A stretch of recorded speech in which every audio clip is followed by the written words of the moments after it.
how would you feel if your podcast downloads could be seen by everyone? Well, Spotify just announced that it's going to be adding a play count number for every podcast episode. But there's been some backlash on this new change, even from larger creators. And Spotify for Creators even addressed it, saying they're going to announce more on Friday, May 16th. So how is this new metric calculated? Where will it show in Spotify? And I would love to hear from you, the podcaster. How do you feel about your plays and downloads shown on Spotify? Do you love it or not so much? So Spotify announced on May 6th that it's starting to calculate a new metric it's calling plays. This is different from streams and impressions, which we'll break down in a second. The play count will appear next to every podcast episode, and some Spotify users are already seeing that number appear. Like you'll see for this podcast episode, it shows 479,000 plays. Now, a lot of podcasters have shared that they're not happy with this, even larger creators, such as the show The Psychology of Your 20s, which has almost 200,000 followers on Instagram, a large show. They're saying, we don't want this, it's going to hurt so many podcasts. The biggest concern is smaller shows having small numbers next to the episodes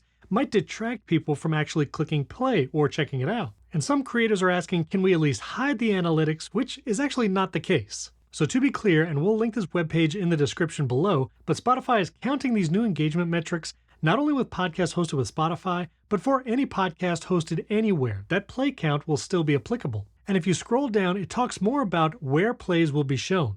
Not only will be on the analytics page for creators when you log into your dashboard, but also on the episodes page, which will be public for everyone. And there is some clarity on how a play is calculated. So play only counts as once if a user plays, pauses, and then comes back to that same episode. That still only counts as one play. And a play will also be counted even if something is only watched or listened to for a few seconds. It's counted as a stream once it's listened to for at least 60 seconds. So a minute or longer is a stream, but streams plus any plays less than 60 seconds counts as a play. Now, Spotify has said for episodes that have less than 1,000 plays, it will just show a less than sign and 1K. It won't show 100 or 50 something downloads, which is different than how YouTube will show a play. Even if you have a podcast episode with less than 1,000, say 800, 823 views, YouTube will show that exact number.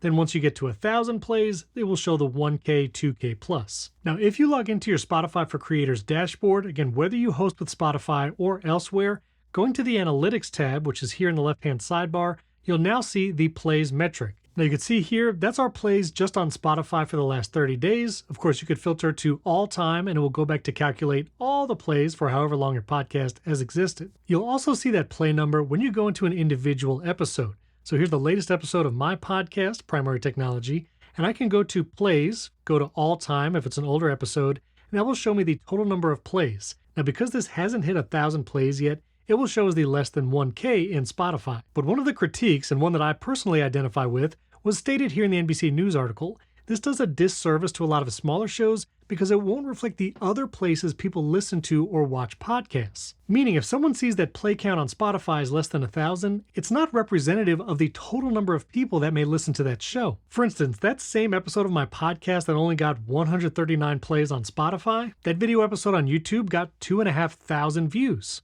And if I go to my podcast host, I can see the total number of audio downloads was over 4,000. So that episode had almost 7,000 views and listens across multiple platforms, but Spotify only sees it as 130. So if someone's just browsing for a new technology show and they see that less than 1K, they may think that my podcast is not very popular or not very listened to, or on other platforms like Apple Podcast, which is a majority of my listeners, and even on Android, way more people listen in different apps than just Spotify. Also, some podcasters have said that public metrics don't support the creator community, they discourage experimentation, and amplify comparison. Now, of course, we all just compare numbers that we see automatically. This one has more views or downloads. We might just inherently think it's better than another show with less downloads. Although I do think it's worth pointing out that even without the play metric, there are other metrics that people look at where you can easily compare. For instance, on Spotify, you can see the number of star ratings. The same is true for Apple Podcasts. You'll see some shows that have several hundred ratings, which gives you an idea of the audience listenership, whereas a top podcast in the same category might have thousands of ratings. So there's always been ways that you might compare shows to others strictly based on numbers. And let's be honest, if you publish your podcast on YouTube, numbers are a huge part of the metric. Not only are there likes, view counts, which everyone can see unless you hide them, but there's also comments. And as someone who creates both for YouTube and podcasts, there has been a weird schism where when it comes to YouTube, metrics are very visible. You can see subscribers and views, but audio podcasting has been much more cagey, where numbers aren't really public, and you might see the reviews but have no information on downloads or plays. Now, you could argue that anonymity and not seeing which shows are actually bigger than another gives smaller shows a chance to be discovered by someone new. It might be a great show even though it has just a few hundred downloads, so a new listener might more naturally or easily just click play. So again, I would love to hear what you think down in the comments, especially podcast creators. Do you want those views and plays publicly visible in Spotify or not?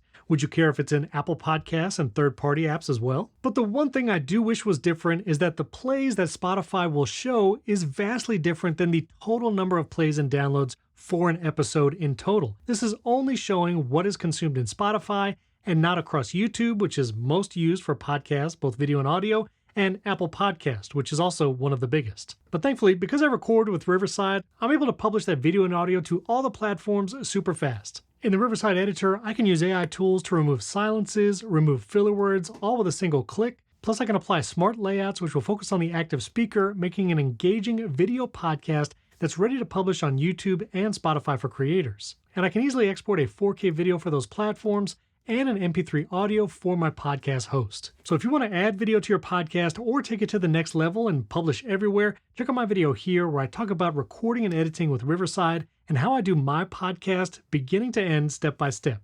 Also, don't forget to subscribe to the Riverside channel and hit that like button, which I grew a YouTube channel to over 130,000 subscribers. And if you want to learn how I did it, I'll put that video right up here. Thanks for watching. We can't wait to see what you create.